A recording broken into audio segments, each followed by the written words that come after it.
Okay, everyone. So just to give I'm here to give a little preamble. My name is Dr. Visa, and thank you for coming to one of the Team Science Skills series that we have going on, sponsored by the Georgia CTSA.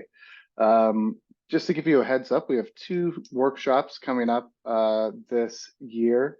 We'll have Dr. Tom O'Neill from the University of Calgary give a talk on team conflict. And on December 8th, we'll have Dr. Sean Burke from the University of Central Florida giving a talk on building effective team cognition. But today we're thrilled. Ooh, where'd it go? All right, there we go. We're thrilled to have Dr. Allison Traylor from Clemson to talk about team contracts.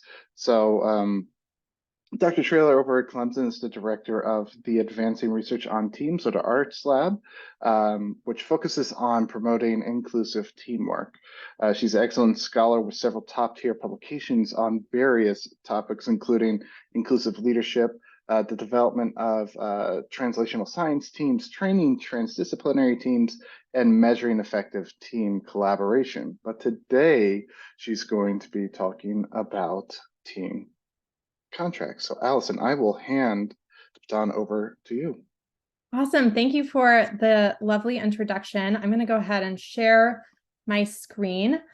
So I am here to talk to you about team charters or team contracts that we call them. They are I'll get into what exactly that is, but they are a document that and kind of process that you work through with a team when you start working together to hopefully help anticipate problems before they arise. And so what I'll be talking about today is partially the how-to of how to create a team charter and implement one in your own teams, but also why I think team charters are so important. And that is that I kind of argue in this presentation that they build resilience in teams.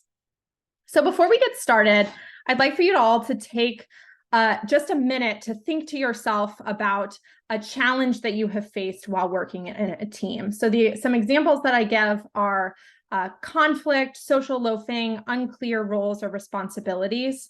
So just take a few seconds to kind of self-reflect on a challenge that you've faced in a team.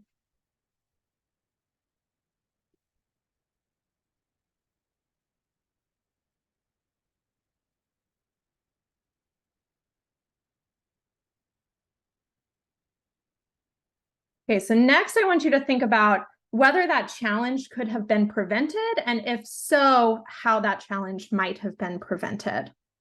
So just take another few seconds to kind of think through that.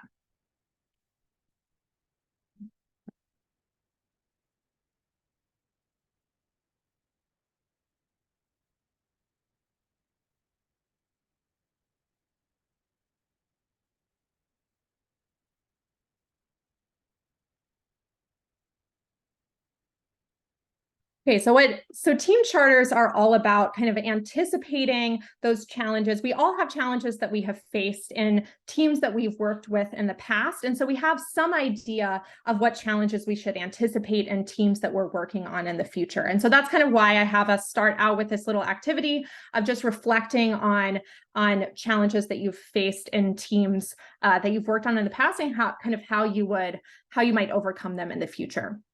So today, what we'll be talking about, first, I'll talk a little bit about what makes a resilient team. So I'll be talking about how team charters can help build resilience in your teams. I'll talk about what a team charter is, and then kind of why team charters build or are able to build resilient teams.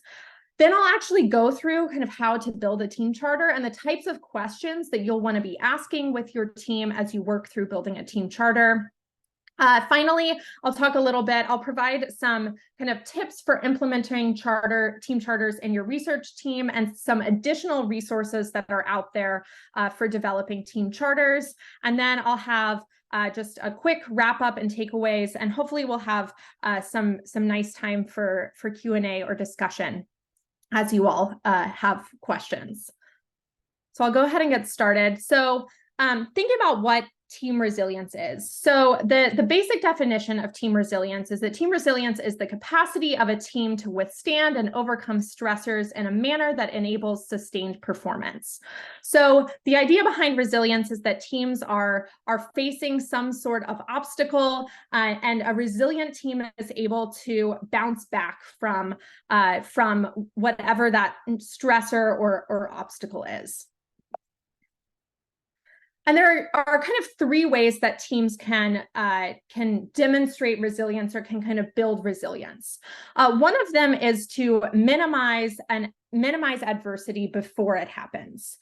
So this is doing things like anticipating challenges that your team might face and planning contingencies, understanding the team's kind of current readiness for their tasks, and identifying early warning signs. So understanding your current readiness can help you kind of anticipate those challenges and understand whether your team has kind of the capabilities that it needs to do the tasks at hand. So maybe identifying who on the team can handle various different parts of the project that you're working on.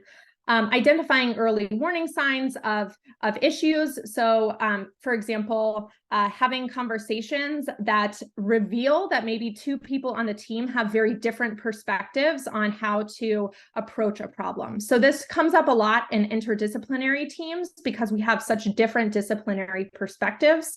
And so being able to kind of figure out what those incompatibilities are early on and resolving them up front can help avoid them later on or minimize those stressors later on. And then minimizing also involves any preparation that's done to handle stressors. So maybe any plans that your team makes, for example, to provide a break or backup if team members have too much on their plates. The next aspect of resilience is to manage adversity. So while the team is working together, or kind of during your task or during your project, and this is involves things like assessing challenges quickly and accurately. So being able to identify when the team is facing challenges. Addressing any chronic stressors. So if there's something that's bothering your team or the people on your team, actually taking time to reflect on what those stressors are and address them is a really important aspect of resilience. And then maintaining processes under stress. So having really clearly laid out processes can help you kind of maintain those processes when your team is facing a stressful event. And then mending involves regaining situation awareness. So if people have kind of lost track of each other and the task at hand because of a stressor, then taking the time to kind of reflect and slow down and regain that situation awareness, touch base with your team. Conducting a team debrief. So having a kind of discussion about, okay, what went wrong? What could we do differently in the future to avoid or minimize the adversity that we just faced? And then addressing concerns or risk points. So after the team has worked together, maybe on a particular part of the project or has had a kind of performance episode together, it depends on the context, what that looks like, addressing any concerns that team members have or potential risk points for the future. Okay, so that gives you a little bit of an overview of how team scientists think about resilience. Next, I'm going to talk about what a team charter is, and then we'll get into kind of how these things align, which I think you'll probably start to see foreshadowed. So a team charter is a document that's created by a team, which is focused on clarifying a team's direction. So for example, identifying a team's purpose or a team's goals. Establishing boundaries, so figuring out who is on the team and what the scope of work that the team is doing is. Noting team roles and responsibilities. This one, I think a lot of times seems really, really straightforward to team members. Like, it seems intuitive what my role is on the team, especially when we're in, for example, an interdisciplinary team or somewhere where we know that we have a specific area of expertise. But sometimes those roles aren't perfectly clear to everyone. And so taking the time to note roles and responsibilities, and maybe also who kind of has a leadership role on the team, if anyone. And then creating norms for communication and sharing materials and expertise. So figuring out, how are we communicating? How frequently are we communicating? Are we having meetings? What will those meetings look like? Kind of having a discussion about these at the outset of your team's work together. And research finds that there's a lot of benefits of team charters. So team charters can help teams establish a shared mental model. So a shared mental model is kind of a team's shared sense of their roles, their responsibilities, their task, their situation. So is everyone on the same page about what this team is doing and who's doing it? It can help teams formulate goals. So goals are another area of teamwork where I think a lot of times people feel like it's intuitive. We don't need to have a discussion about what our team's goals are. But a team charter kind of provides a concrete way to have a discussion about what the team's goals are.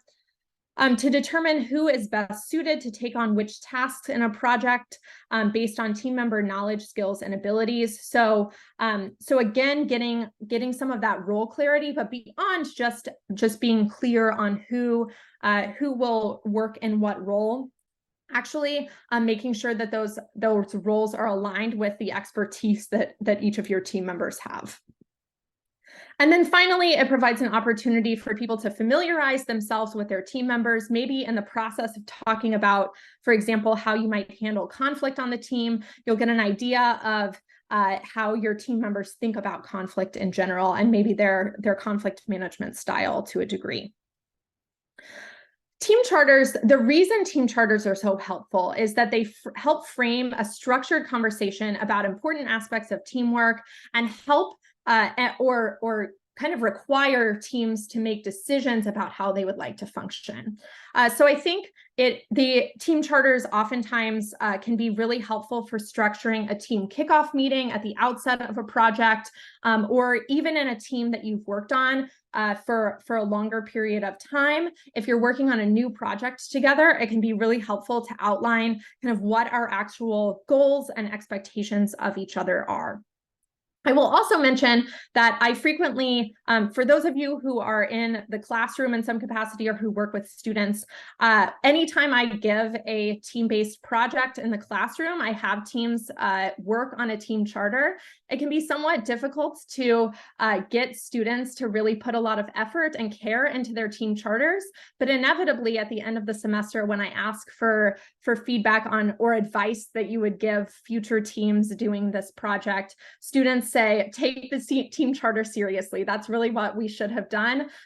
If we would have taken it seriously at the outset, then we wouldn't have faced the problems that we did throughout the project. And I think the same is true of kind of research teams or other types of teams. And research finds that teams that use charters to establish ground rules and expectations perform better and are more satisfied. So there are actual kind of links to team performance and how people feel about working with their team after you've gone through this team chartering process. So next, how do team charters relate to resilience? So you might have seen this link a little bit already, but I think the biggest way is that they help teams with this minimize bucket. So anticipating challenges, understanding current readiness, etc.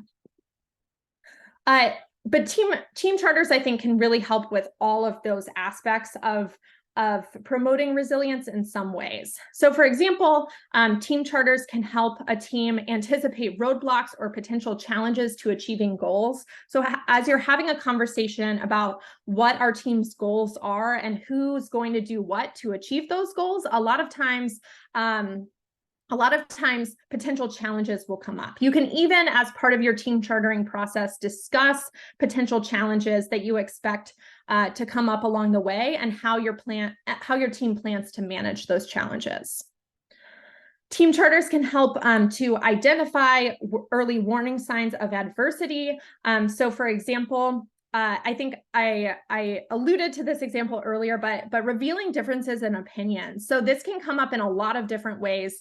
For example, if you are working with your team to really nail down your team's goals, you might find that one of your team members has a goal to get a research publication out of this project, and another team member really could care less about research publications and cares much more about some aspect of the application of the project or the clinical side of the project, and identifying that members have kind of different goals up front can help you anticipate that those goals might, or that your members' goals aren't aligned, but help you figure out a way to kind of make them meet multiple goals simultaneously, or figure out how you'll negotiate these different goals over time. So maybe you say, we're going to focus first on the clinical side of this project, and then we'll focus on the research publication after that.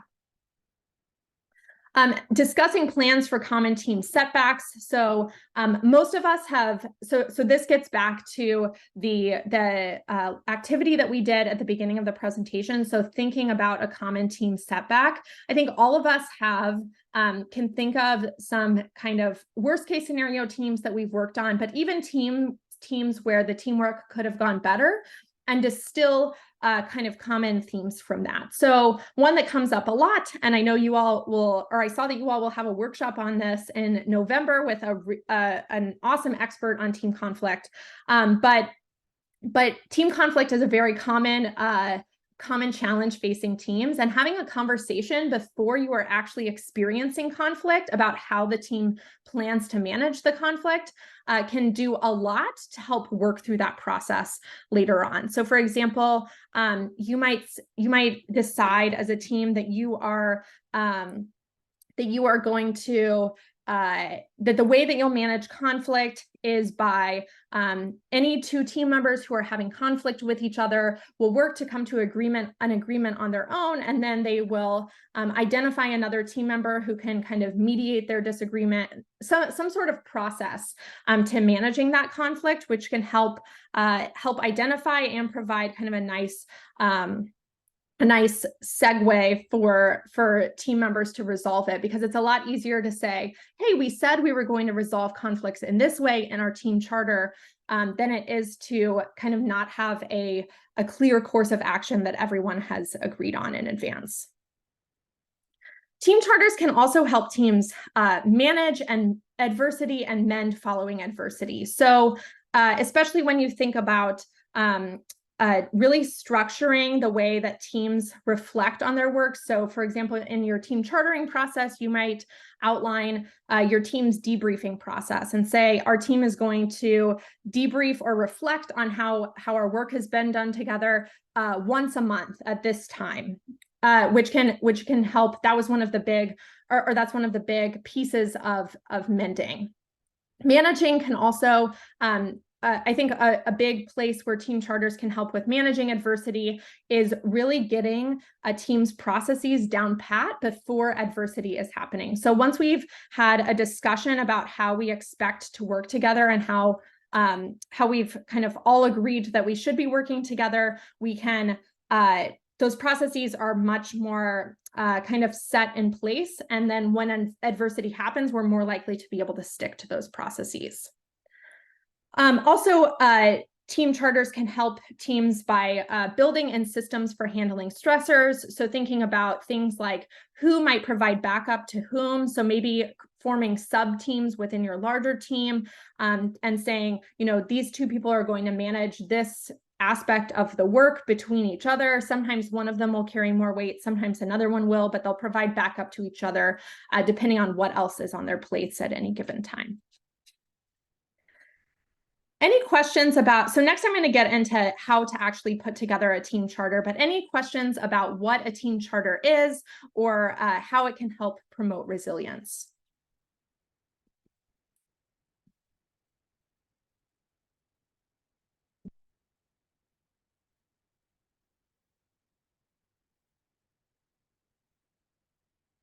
Okay, great. So next I will get into how do you actually put together a team charter for your team.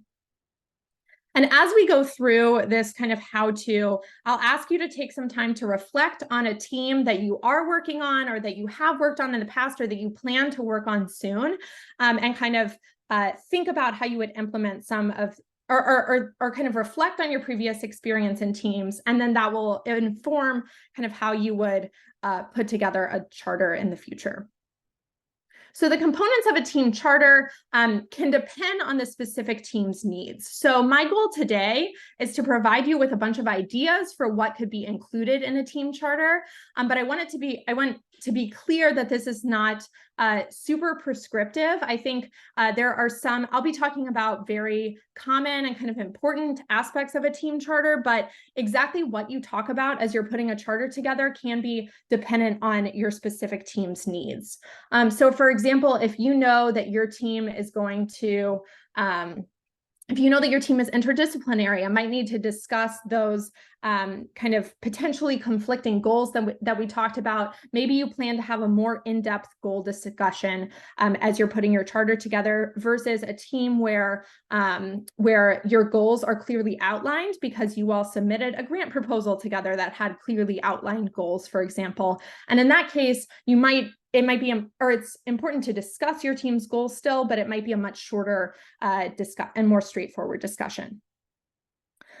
A who, what, when, where, why, and how framework can help generate the components of a team charter. So you'll see some of those themes throughout the examples that I give, but thinking about who is on the team, what is the team working on, when will we do various activities, when will we meet, when will we debrief, where are we going to be doing our work, and how are we going to be doing our work, how are we going to be communicating with each other, sharing information, and then why are we together. So that basic framework, I think, can help generate ideas for what to include in your team charter as well.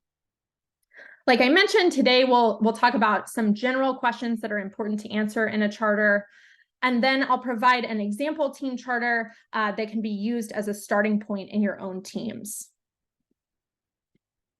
So the first big bucket of questions that make up the components of a team charter is thinking about who is on the team, what are each team member's key roles and responsibilities, and who, if anyone, has a leadership role on the team, and what the structure of the team is. So, for example, is the team made up of people who are direct reports to others on the team? Does a team have a leadership structure where there's one leader and then a bunch of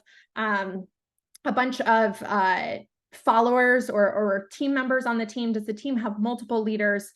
Those types of questions. So having this discussion about who is on the team and what the roles and responsibilities of team members are, who's a leader, help establish team boundaries and role clarity. So I think a question like who is on the team can sometimes be very straightforward. Sometimes in our teams, we know exactly who's on the team, but then sometimes we maybe hold assumptions about who is considered kind of part of the team. So maybe you're working with trainees or graduate students who are, some of the team members understand that they're part of the team and other team members don't really think of them as part of the research team. So really clearly defining who is on the team and what their roles are can help establish team boundaries in that way. Having these discussions can also establish role clarity. So a lack of role clarity or role ambiguity can be a huge challenge that teams deal with. So role ambiguity occurs when you don't know what your role is on a team or what your responsibilities are on a team. So really having that explicit conversation up front can help clarify that from the get-go. And then in terms of leadership, I just want to mention that your team doesn't need to have a specified leader to be effective. So a team charter conversation doesn't need to be about establishing who that leader is. Research finds that shared leadership is an effective approach to teamwork. So shared leadership is when there's no formally designated leader in a team, and different team members kind of step up into a leadership or planner or into a leader or kind of planner role as the project requires. So maybe as your specific expertise is most relevant, then you become or you take on some more leadership responsibilities during that part of the project. So the first thing that I want you to reflect on is thinking about one of your own teamwork experiences, thinking about who was on the team, what your roles and responsibilities were, and if these roles were clear to all team members. So you don't need to share your response, but I am going to just give us a minute to reflect on that. And if you can write down your response for yourself, just to kind of solidify that reflection.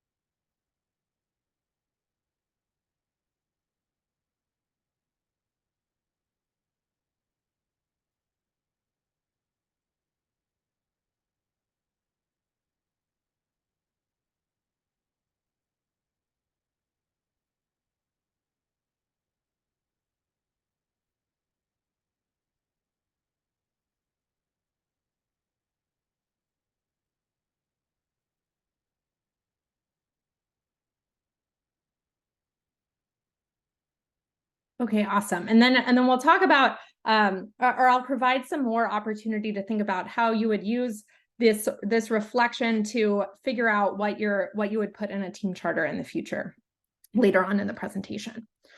So the next component of a team charter is asking the question, what are the team's purpose, goals, and norms? So when we think about team goals, this is kind of having a clear understanding of a team's objectives. There's a lot of research, there's a huge body of research on team goals that finds that teams that create goals and develop strategies to achieve those goals typically perform better than teams who don't plan those things in advance. So having clearly defined team goals is really important. It can also be important to have clearly defined individual goals that are in pursuit of those team goals. Next, team norms are kind of the difference between team goals and team norms is that team norms describe ground rules that define appropriate and inappropriate behaviors in teams. And so team norms are a lot of times implicit. So we have an understanding that in this team, when someone has a question that is not time urgent, we send an email instead of making a phone call or sending a text. But team charters provide an opportunity to make these norms that are sometimes implicit more explicit, which can be helpful to team members. So for example, probably a lot of us have had the experience of maybe someone reaching out to us in a way that was, or reaching out to us via text or phone call about an issue that was not maybe at that level of urgency that could have been an email to check later or just communicated via the recipient's preferred method of communication. So having having actual conversations about what we want communication to look like in our team, for example, makes those sometimes implicit norms that are not fully understood by all of the team more explicit. And just a couple of tips as you are working on developing team goals or some kind of best practices for developing team goals. Team's goals should be specific, measurable, attainable, realistic, and time-bound. So that's that SMART goal framework that a lot of us have heard of in some context. So you want to make sure that your goals are not super broad, that they are specific or that they outline maybe specific parts of your project. They should be measurable, so you should be able to clearly say, yes, we achieved this goal, or no, we did not achieve this goal. Your goals should be attainable, so they need to be things that your team actually has the capabilities to achieve. They need to be realistic and time bound. So they also need to be things that your team can achieve in a certain amount of time, given the resources that you have. Goals should be clear and simple, so they shouldn't be super complex. And if they are really complex, maybe take the time during your team charter discussion to break them down. They should specify ends, but not means. So in order to allow for people to do their work in the way that they would like to do it, your goals don't need to be super explicit about how to go about achieving an ends. That provides your team with more flexibility. So focusing your goals on what you want the end result to look like. And then a few common pitfalls that teams face when they are goal setting. One of them is launching into actions without a thoughtful discussion of purpose. So really having that discussion about why is this team coming together? What are we supposed to be doing? And then setting actual goals before actually kind of starting and digging in on the work. So this gets at kind of part of the goal of a team chartering process as well. Excessive focus on how a team should function. So again, really digging into the details of micromanaging exactly how people should get their work done, rather than focusing on what you want the end result to look like. And then addressing only team or only individual goals, but not both. So only saying, you're going to work on this and you're going to work on this and you're going to work on this is not going to help you kind of stay clear on what that ultimate team goal is. What you want to be doing is establishing some team goals and then talking about how each individual person on your team can contribute toward those team goals. Okay, next, another kind of reflection activity. So I want us all to take a minute to think about, again, about one of your own teamwork experiences, and think about what your team's goals were, whether your team had explicit norms, and whether goals and norms were clear to all team members, or if you have indicators that they maybe were not. So take the next minute to kind of reflect on your response here.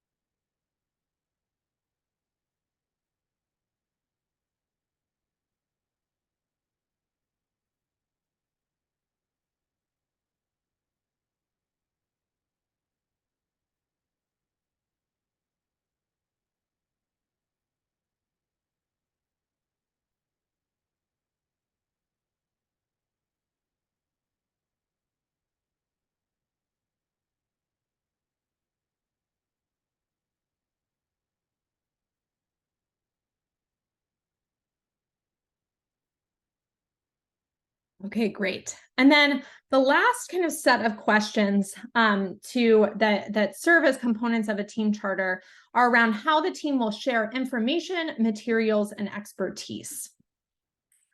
Thinking about expectations regarding reporting status and progress updates or issues. So all of this is kind of around how are we communicating with each other? What type of information are we communicating? What are our expectations for how quickly people should be responding to communications on the team, et cetera.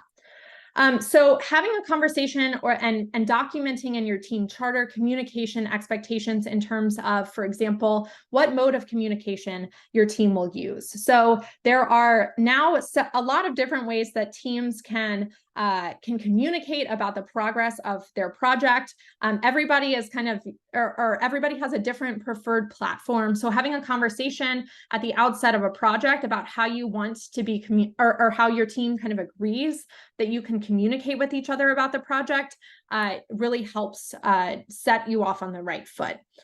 Similarly, explicitly outlining how quickly responses are expected can be important. And this one I think really can help with managing conflict down the road. So if you say in your team charter, we are expecting, or our expectation for each other is that we respond to emails about our project within 2 business days. Then you might have a team member who is super quick on email and both sends and expects very quick responses. And when they don't receive a response within maybe 1 business day, they would normally be starting to feel a little bit bothered. But since your team has had that explicit discussion of, we expect responses within 2 days, that sets expectations at a different place for that kind of super quick, super on top of it emailer, and then also sets expectations for folks who are who maybe would delay responding for a bit longer. I will also emphasize that research on teamwork finds that communication quality is much more important for team performance than communication frequency. So teams that send a ton of emails are not more higher performing than teams that send very few emails. What really matters is kind of the content of that communication. So if that means for your team, maybe that you replace email communication with touch-based meetings at certain frequencies, which I'll talk about meetings in a minute too, because you don't want to overdo it there. But really thinking about what for your team will make the communication that you do have with each other as high quality as possible, and not feeling like frequency is your currency of productivity. Also thinking through how maybe files will be stored or how data sharing will work. So thinking about how are we sharing materials amongst project members. So again, this is an area where there's a lot of different types of technology, a lot of different preferred kind of methods, but having a discussion up front about the best way to store data for your particular project, given maybe institutional limitations that each of the team members have, can help avoid problems down the road. Similarly, with sharing, with data sharing or sharing, for example, maybe authorship on publications, any expectations about sharing those types of resources or that type of credit on the report is really important can be really important to include in a team charter as well. And then talking about the team's norms for meetings. So effective meetings promote organizational success, but not all meetings, as we all know, are effective. So quickly, I'm just going to go through kind of some of what makes or what you can think about to try to make your team's meetings more effective. So the biggest thing when it comes to a team charter in thinking about team meetings is establishing norms for meetings and being really clear about what those norms and expectations are. So the first question to ask is, do you really need a meeting? Does this team really need to have standing meetings? Do this team's standing meetings really need to be an hour long? All of those are kind of important questions to ask. And it's not to say that your team never needs to meet, because sometimes team meetings are the best way to have a back and forth conversation about a particular topic. Another kind of thing to think about with meetings is, do we all need to be at all of these meetings? But if you do determine that your team needs to have maybe a certain set number of standing meetings or needs to have a meeting for a particular purpose, it's important to plan for who will facilitate the meeting, whether there will be an agenda for the meeting. If there's going to be an agenda, who's going to put the agenda together? Socializing, so how are we going to kind of introduce different people in the meetings? How are we going, what are our expectations for socializing during meetings? Setting norms and roles. So setting, maybe saying, during meetings, this person is going to take notes. This person's going to create the agenda. This person's going to run the meeting. Setting those expectations out at the get-go. A plan for resolving conflicts that might arise during meetings. So For example, if you have maybe a 20 or 30-minute status update meeting every week with your research team, that might not be enough time to resolve all conflicts. So maybe as you're working on your team charter, you say, we're going to have these very quick standing meetings. If there are bigger issues that need more discussion, or if there are issues that we're having some conflict over, this is how we are going to handle that conflict. So maybe we'll have another meeting that just involves a certain subset of people to resolve conflicts as they arise. Then having a plan for who and how they will summarize a meeting. So for example, sending meeting notes or to-dos out after a meeting. And then how the team's going to follow up after meetings. So how are we going to make sure that whatever action items we identified from our meeting are actually followed up upon after the meeting? So next, our kind of our final reflection activity, I want you to take just a minute to think about in one of your own team experiences, how your team shared information or reported status updates, and whether your team had unnecessary or inefficient meetings. So take the next minute to kind of think about this to yourself and type a response for yourself as well.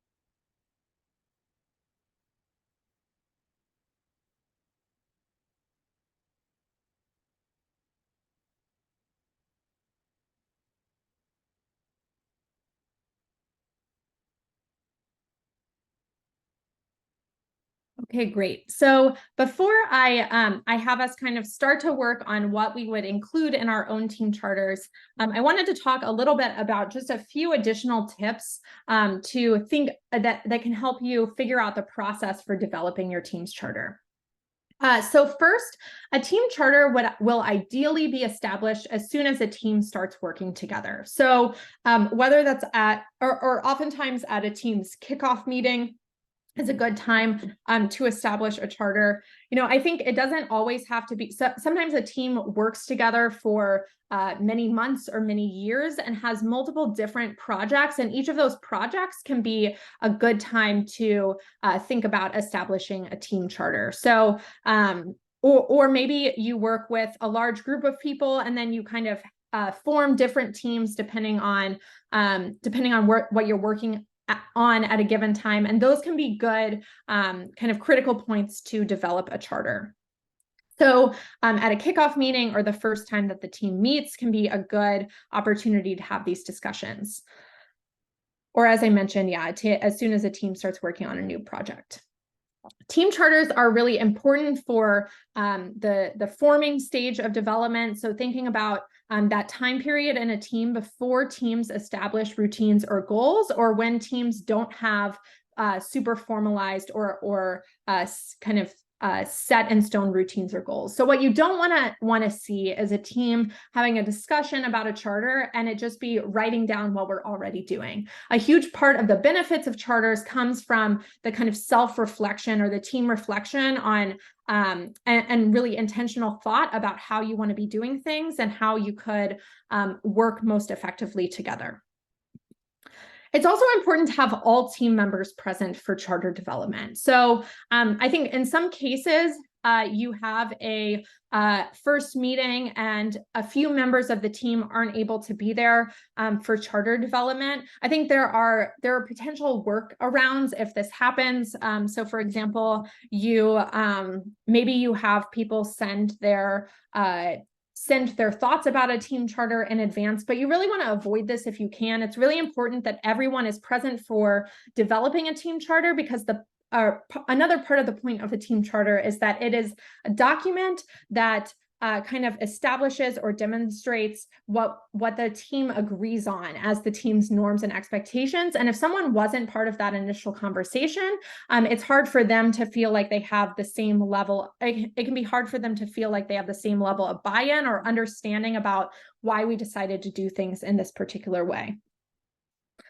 And then finally, and this one is super, super important, team charters should be a living document that is revisited regularly throughout your project. So you never want to feel like you're in a situation where you have this team charter and that you made at the beginning of your project, and that A, you forget about it, or B, you feel so tied to the team charter that you're not flexible and kind of thinking differently. So for example, as a team starts working on a project, your goals might change pretty drastically because you discover something new, or you discover an issue that's more important than what your original focus was going to be.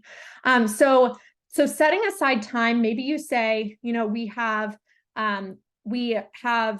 or let's set aside some time each month for everyone to look back at the team charter and note anything that needs to be adjusted. That time to reflect on what is in the team charter can also be really helpful to kind of remind folks of what they discussed at the beginning of the project, and maybe to identify areas where they've had questions come up along the way that so for example, reminding them that we have this agreed upon way of handling conflict. So if they feel like a conflict is coming up with another team member, we can say, oh, that's right, we have this process for how we resolve conflict. I should use that process. Okay, so takeaways from this section on developing a team charter. So or kind of the importance of team charters and then developing a team charter. So team charters set teams up for success and help teams avoid common setbacks, including things like role ambiguity, issues related to power dynamics and relationship conflict. Team charters can promote resilience by helping teams anticipate and minimize challenges. And then a team charter should be a living, breathing document that is revisited and updated regularly. So these are kind of the big, I just gave a bunch of information, but I have these are kind of the important takeaways that I want you to get out of this. Next, we're going to talk about, or I'm going to give you another example of a team charter and kind of have you work a little bit on developing a team charter of your own. But before we get to that, does anyone have any questions about what I've presented?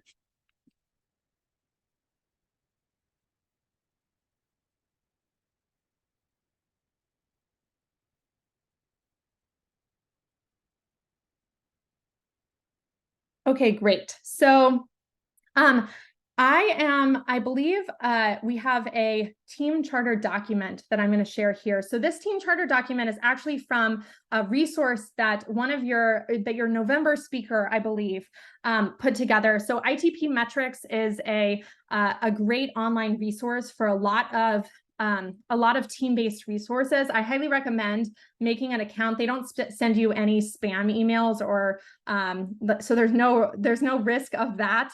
But it's a great resource for team assessments and kind of team development interventions. And so this is an example team charter from that site.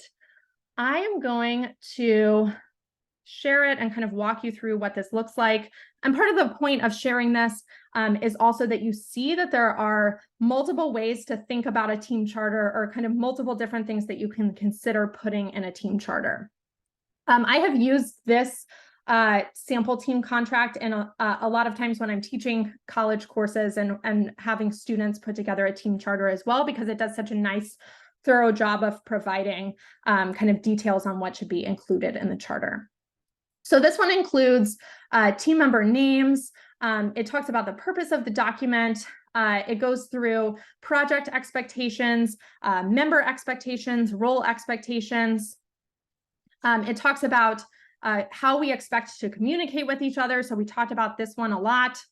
It talks about how we plan to schedule team meetings, how frequently we plan to meet, who we expect to be in those meetings, what type of notice you're going to give if you don't attend a meeting. There's a section on conflict and decision making. So how do we plan on making decisions? How will we know if we've agreed upon a decision? And then managing stress and resources. So figuring out how are we going to provide each other backup? How are we going to address team members' stress as we inevitably face some sort of adversity? And then there's a point here at the end about contract breaches. So what are we going to do if people kind of violate the expectations that we've set for each other? And what are the penalties, if any, for those breaches? And I think this contract code of conduct I find to be very useful when we're talking about teaching like undergraduate students, but maybe looks a little bit different in your professional teams.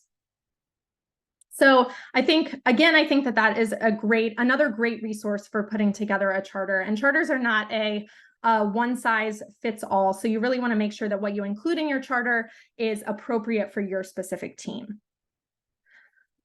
So what I want to wrap up on is giving you an opportunity to create a plan for implementing a team charter in your next project. So what we know from a lot of psychological research is that planning activities is one of the surest ways to make sure that we actually implement them. So I want you to think through in a team that you're currently working on or that you expect to work on soon, when you'll develop the charter, who will need to be present when you create the charter, and what will your team charter include?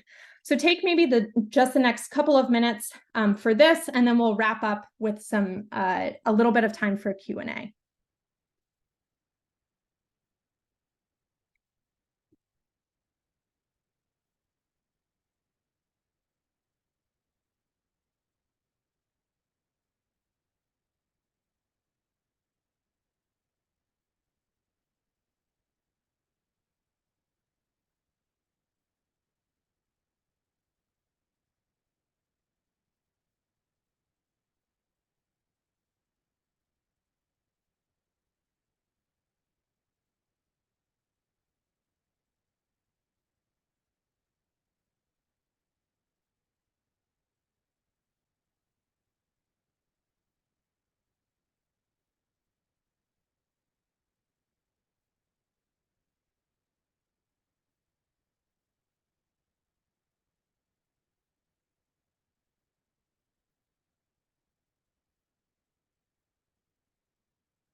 Okay, so take just the next few seconds to finish up those plans.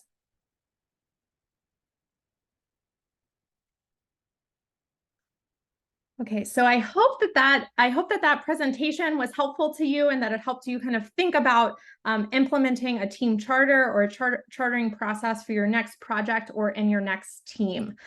In the next just 5 minutes that we have, does anyone have any questions or clarifications that I could make regarding team charters?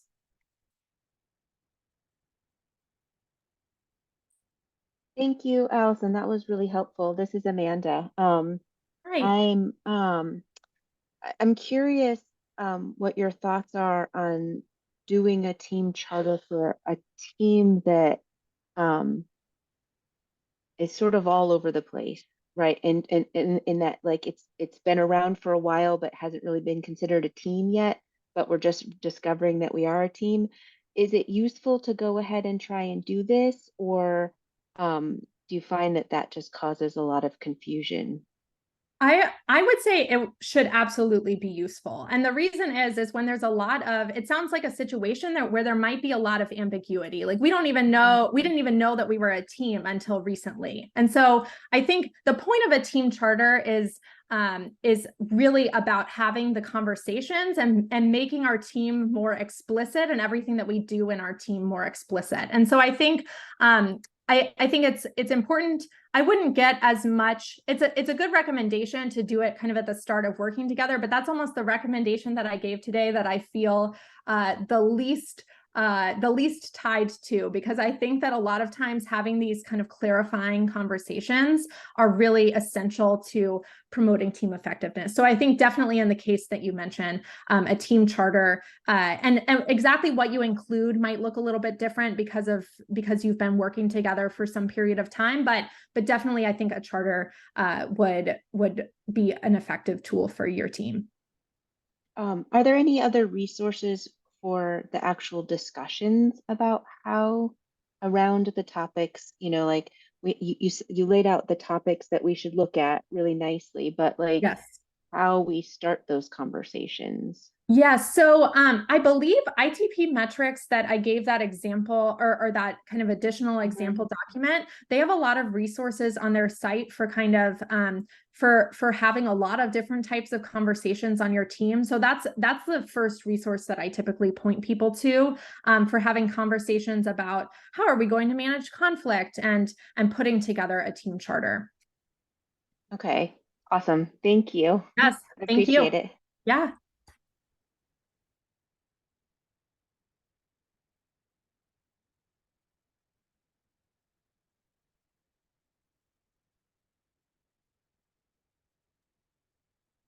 Awesome. Thank you, Dr. Traylor, for that fantastic presentation.